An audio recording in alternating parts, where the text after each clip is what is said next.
ठीक है बच्चों, तो आज हम लोग स्टार्ट करने जा रहे हैं पेयर ऑफ स्ट्रेट लाइन। इसको वो डिटेल में देखेंगे हम लोग, पेयर ऑफ स्ट्रेट लाइन क्या होता है। सो बेसिकली अगर बच्चों हम लोग बात करें पेयर ऑफ स्ट्रेट लाइन की, तो पेयर ऑफ स्ट्रेट लाइन भी कोनिक सेक्शन ही है।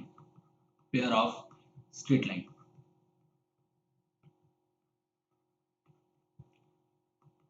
पेयर ऑफ स्ट्रेट लाइंस जो है यह भी एक कोनिक सेक्शन का ही हिस्सा है। ये भी कोनिक्स ही है, कोनिक सेक्शन ही है, लेकिन इसको थोड़ा सा अलग से हम लोग पढ़ते हैं। जैसे एक कोन लेते थे हम लोग, है ना, एक राइट सर्कुलर कोन लेते थे और इसको डिफरेंट डिफरेंट तरीके से कट करते थे। एक सेक्शन हम क्या करते थे, बेस के परपेंडिकुलर किसी प्लेन से कट करते थे ये सेक्शन, और ये जो इंटरसेक्शन होता था, लाइन ऑफ इंटरसेक्शन होता था, जो आता था उसको हम लोग इलिप्स बोलते थे, इलिप्स बोलते थे।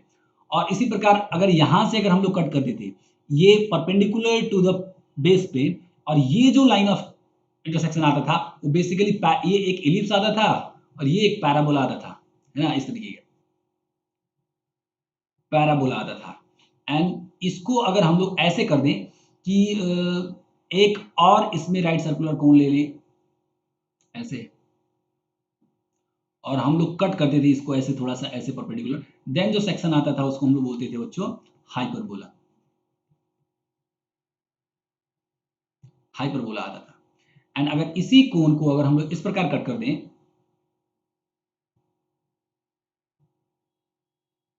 इस प्रकार कट कर दें ऐसे, exactly passing through the vertex and perpendicular to the base plane, तो जो लाइन ऑफ इंटरसेक्शन आएगा एक पेयर ऑफ स्ट्रेट लाइंस आ जाएगा, पेयर ऑफ स्ट्रेट लाइंस आ जाएगा,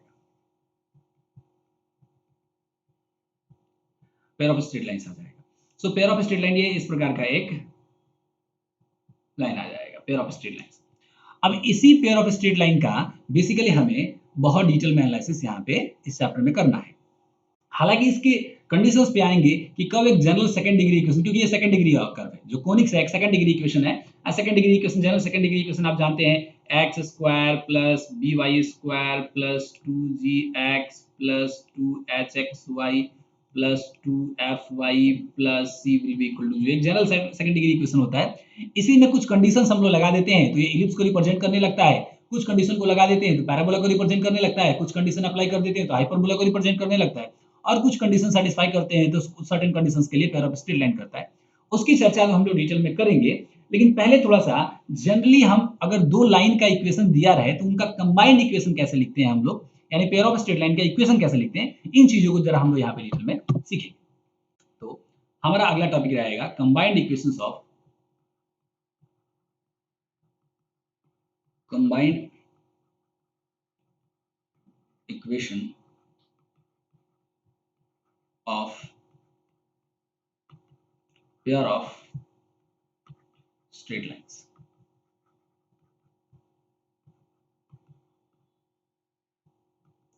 मान लीजिए कि एक इक्वेशन ये है और ये एक इक्वेशन ये है ना, दिस इज लाइन 1, है ना, and this is line 2। Line 2 का इक्वेशन हम लोग मानते हैं u, जो कि इक्विवेलेंट है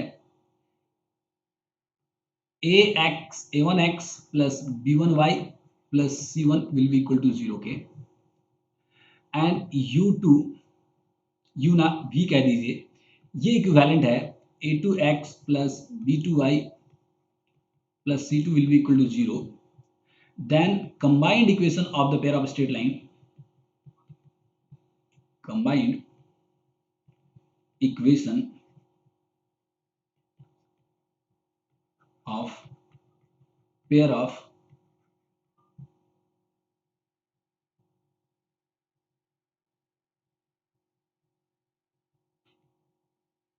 straight lines, combined equation of pair of straight line is u into v will be equal to 0। जहां आप कह सकते हैं कि u बराबर 0,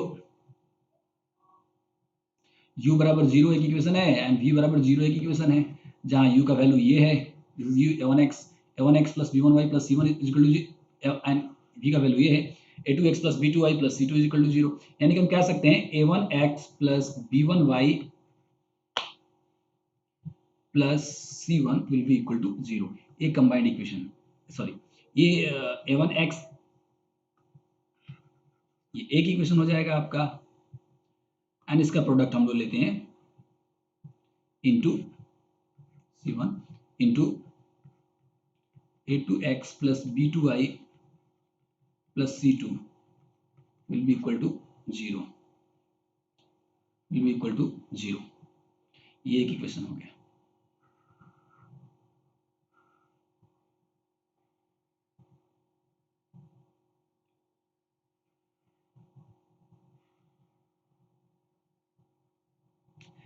इन दोनों का प्रोडक्ट निकाल के जो इक्वेशन आएगा उसी को कहा जाता है combined equation of pair of straight line, यानी वो इक्वेशन जनरली रिप्रेजेंट करेगा पेयर ऑफ स्ट्रेट लाइंस का। अब चलिए इस पे थोड़ा सा कुछ उदाहरण हम लोग देख लेते हैं कंबाइंड इक्वेशंस कैसे लिखना है। तो एक्सरसाइज 4.1 में हम लोग देखते हैं क्वेश्चन नंबर 1 का 1 देखते हैं। सो एक्सरसाइज 4.1 का क्वेश्चन नंबर 1 का 1 है, find the combined equation of the following pair of lines. इसका कंबाइंड इक्वेशन निकालना है हमें। दिया है एक इक्वेशन दिया है हमारे पास, मान लीजिए कि u दिया है ना, और u क्या दिया है, सो u इक्विवेलेंट है आपके 2x प्लस 3y, है ना, एंड v दिया है हमारे पास यहाँ पे इक्विवेलेंट कितना दिया है, सो 3x माइनस y। अब कंबाइंड इक्वेशन निकालना है, so therefore combined equation of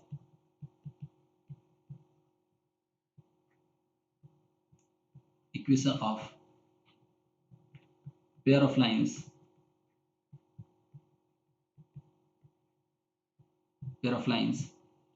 is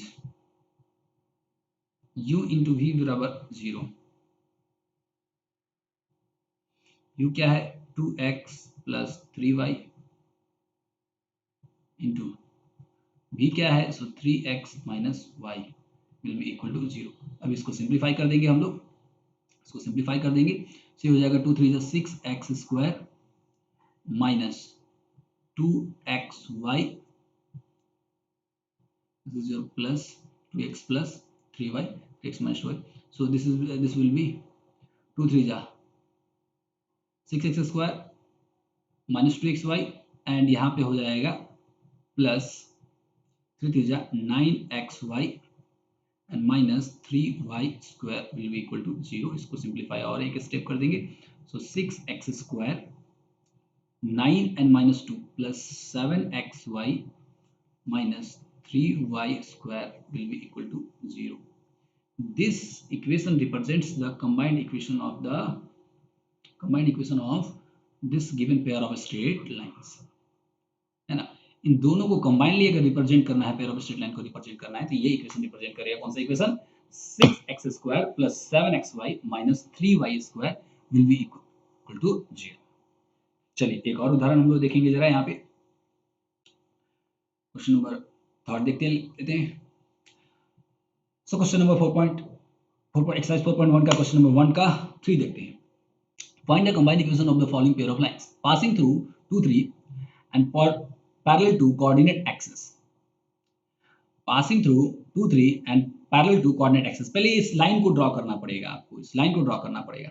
मान लीजिए कि ये हमारे पास, पहले कोऑर्डिनेट एक्सिस ड्रॉ कर लीजिए, ये आपका x एक्सिस है एंड ये आपका y एक्सिस है। एक पॉइंट है जो कि 2 3 है, यानी कि x कोऑर्डिनेट 2 होगा एंड y कोऑर्डिनेट 3 होगा। सो x coordinate will be 2 and y coordinate will be 3। So this will be your point 2 3। So this will be this will be 2 and this distance will be 3। ये point है। अब दो line इससे pass करेगा, passing through find the combined equations of following pair of lines. अब combined equation of pair of lines निकालना है हमें, बात को समझिएगा। तो कंबाइंड अगर इक्वेशन निकालना है यानी दो इक्वेशन होगा, और अगर दो इक्वेशन होगा तो उसका इक्वेशन दो लाइन होगा, तो दो इक्वेशन भी चाहिए हमें। तो उस दो लाइन के दो इक्वेशंस को हम लोग कैसे डेवलप करेंगे, इस बात को समझिए। तो कैसे दिया है, पासिंग थ्रू 2.3, ये लाइन जो है इससे पास कर रहा है and parallel to coordinate axis, यानी कि एक्स एक्सिस के पैरेलल। तो एक लाइन ये हो सकता है, हम इसको अगर पेन का एक कलर ले ले, चेंज कर ले, एक लाइन हमारा ये हो सकता है, ये जो पॉइंट है हमारा, ये पॉइंट हो गया 2,3।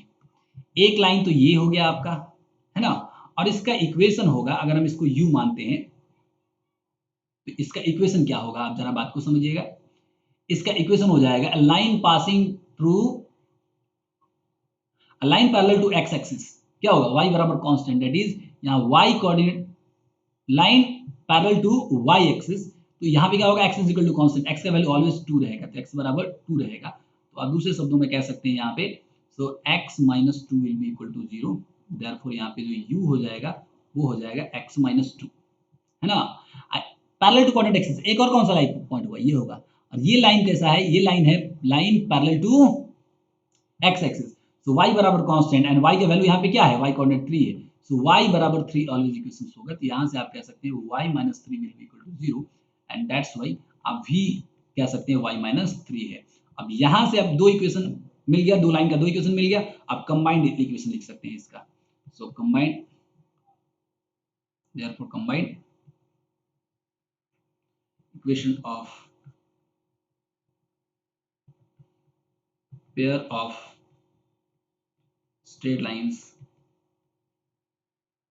is u into v will be equal to 0। u कितना है, सो x माइनस 2, v कितना है, so y minus 3 will be equal to 0। तो यहाँ पे हो जाएगा x Y minus 3x minus 2y, 2 3 जा 6 plus 6 will be equal to 0। थोड़ा सा आप बस यही आपका इक्वेशन हो जाएगा। सो this equation represent, that is xy minus 3x minus 2y will plus 6 is equal to 0 represents the combined equation of the given pair of lines। एक और उदाहरण अगर आपको देखना है तो और देख सकते हैं हम लोग। चलिए क्वेश्चन नंबर 5 देख लेते हैं। क्वेश्चन नंबर 1 का 5 देख रहे हैं हम लोग यहाँ पे। Find the combined equation of the following pair of lines passing through point 1, passing through 1 2 and one is parallel to this and other is perpendicular to this। आपको समझना है, दो लाइन है हमारे पास। यहाँ पे अगर लाइन ड्रॉ की बात करें तो एक ऐसा लाइन है जो यहाँ से पास कर रहा है। मान लीजिए कि ये एक लाइन है हमारे पास, इसको हम लाइन 1 कहेंगे बच्चों। So this is your line 1।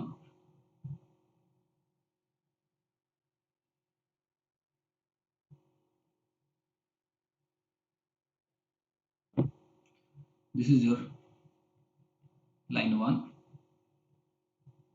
ये लाइन 1 होगा। लाइन 1 पास कर रहा है कहाँ से, सो 1 2 से, 1 2 से। एंड जो दूसरा लाइन है वो भी इसी से पास कर रहा है, ये लाइन 2 है, ये भी 1 2 से। लेकिन यह जो लाइन है एक दूसरे लाइन के पैरेलल है। कौन सा लाइन से, पैरेलल। सो इस लाइन से तो L1 को हम मानते हैं L1, पहले स्लोप चाहिए, दोनों का इक्वेशन लिखना है। देखिए कंबाइंड इक्वेशन लिखने के लिए पहले दोनों का इक्वेशन लिखना पड़ेगा, तब तो कंबाइंड इक्वेशन लिखेंगे दोनों के इक्वेशन को मल्टीप्लाई करके। इक्वेशन निकालने के लिए कंडीशन क्या है, एक पॉइंट से पास कर रहा है, अगर दोनों का स्लोप मिल जाए तो हम उस इक्वेशन का लाइन लिख सकते हैं, लाइन का इक्वेशन लिख सकते हैं। स्लोप के लिए L1 is parallel to x plus 3y minus 1 will be equal to 0। इसके पैरेलल है, इसका मतलब साफ है इस स्लोप दोनों का इक्वल होगा। देयरफॉर जो स्लोप होगा इसके बराबर हो जाएगा, क्या हो जाएगा, स्लोप हो जाएगा माइनस a अपॉन b होता है। सो a क्या है, सो माइनस 1 एंड b क्या है, so 3, so minus 1 upon 3। Again L2 is perpendicular to what, so 2x minus 3y minus 1 will be equal to 0। Perpendicular है, और अगर परपेंडिकुलर है तो दोनों का स्लोप क्या होगा, स्लोप का प्रोडक्ट माइनस 1 होगा। तो m2 इंटू इसका स्लोप, दिस लाइन का स्लोप कितना होगा, so minus a upon b, set is minus 2 upon minus a upon b। तो a क्या है ना, 2 minus 3 will be equal to minus 1। तो यहाँ से आप m2 निकाल सकते हैं। m2 क्या हो जाएगा, माइनस माइनस कैंसिल हो जाएगा, सो माइनस 3 अपॉन 2। सो आपका यहाँ पे L1 का स्लोप मिल गया m1, दैट इज m1 हो जाएगा माइनस 1 अपॉन 3। यहाँ पे m2 का स्लोप मिल गया आपको m2, that is minus 3 upon 2। अब दोनों का इक्वेशन लिख ले रहा है आपको, सिंपल सी बात है। Therefore equation of L1 line 1 is, so equation क्या होता है, y minus y1 that is y minus 2 will be equal to m1 into x minus x1। तो m1 क्या है यहाँ पे, m1 क्या है यहाँ पे, सो minus 1 upon 3 into x minus x1। x1 मतलब कितना है यहाँ पे, 1। इसको सिंप्लीफाई कर लीजिए, सो करेंगे तो ये हो जाएगा 3y माइनस 6 हो जाएगा, ये हो जाएगा माइनस x एंड प्लस 1 हो जाएगा। इसको और सिंप्लीफाई कीजिए तो ये x इधर आएगा, तो x plus 3y minus 6 minus 1 minus 7 will be equal to 0। ये इक्वेशन मिल गया। Again equation of line L2 is वही होगा y minus y1 that is y minus 2 तो होगा ही इंटू m कितना हो जाएगा -3/2 into x minus x1 that is x minus 1। इसको सिंप्लीफाई कीजिए और थोड़ा सा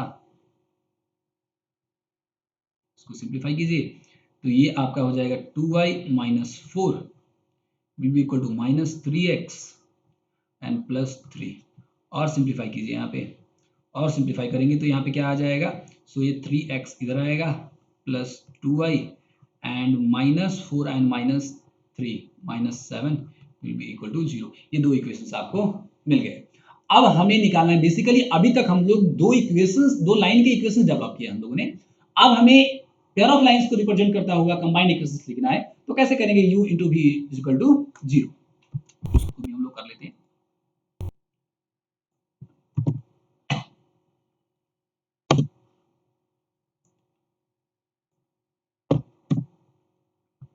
तो हमारे पास अब इक्वेशन है, एक इक्वेशन है u इज इक्वल टू यहाँ पे है u is equal to x plus 3y minus 7। Now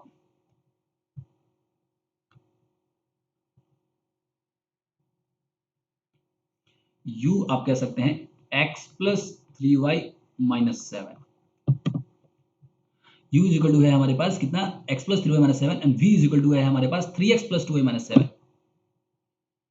v equivalent है 3x प्लस 2y माइनस 7। यही इक्वेशन हमारे पास है। x इज इक्वल टू है x plus 3y minus 7 and 3y sorry u is equal to v is equal to है 3x plus 2y minus 7 3x plus 2y minus 7। Therefore combined equation of the pair of straight line is u into v will be equal to 0। यहां से आप देखिए u क्या है, सो x plus 3y minus 7 है into v क्या है, so 3x plus 2y minus 7 will be equal to 0। यहां से आप मल्टीप्लाई कीजिए तो ये कितना हो जाएगा 3x square plus 2xy 3x square plus 2xy x से मल्टीप्लाई करें माइनस 7x। इसको मल्टीप्लाई करेंगे 3 3 जा 9xy plus 6y square minus 21y। तो करेंगे minus 21x minus 14y plus 49 will be equal to 0। तो 3 3 3 इसको और सिंप्लीफाई कर दीजिए जरा। 3x स्क्वायर x साथ हो जाएगा 6y स्क्वायर x साथ हो जाएगा 2xy 3x स्क्वायर हो गया 6y तो 2xy 9xy कितना हो गया 9 और 2 11xy 11xy so plus 11xy हो गया माइनस 7x माइनस 21 तो ये माइनस 28x हो गया।